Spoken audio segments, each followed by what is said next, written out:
આજરોજ સાંજે 4 વાગ્યે એલસીબી ટીમે ભાણપુર ગામ બંધ મકાનમાંથી ₹2,94,000નો દેશી દારૂ ઝડપી પાડ્યો। મહેસાણા લોકલ ક્રાઇમ બ્રાન્ચની ટીમ પેટ્રોલિંગમાં હતી તે દરમિયાન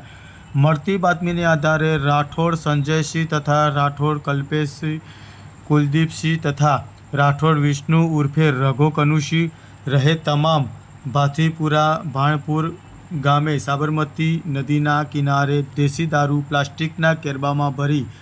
ભાણપુર ગામ ખાતે આવેલ પરમારવાસમાં પનાભાઈ ગોકુળભાઈ પરમારના બંધ મકાનની ઓસરીમાં રાખી તેઓ વેપાર ધંધો કરાવે છે। જે હકીકતને આધારે પંચો સાથે જગ્યા ઉપર જઈ રેડ દરમિયાન પ્લાસ્ટિકના કેરબા નંગ 42 જેમાં દેશી દારૂ 1470 લીટર કિંમત ₹2,94,000નો જથ્થો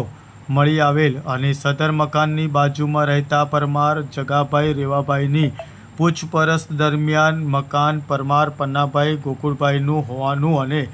તેઓ મરણ ગયેલ છે અને તેઓના વાલી વારસા નથી અને જે મકાન બંધ હાલતમાં છે તેમજ મકાનની ઓસરીમાંથી મળી આવેલ દેશી દારૂનો જથ્થો રાઠોડ સંજયસિંહ કનુસિંહ તથા રાઠોડ કલ્પેશજી કુલદીપસિંહ તથા રાઠોડ વિષ્ણુજી ઉર્ફે રઘો તમામ હાથીપુરા તાલુકો વિજાપુર જિલ્લો મહેસાણાવાળો હોવાની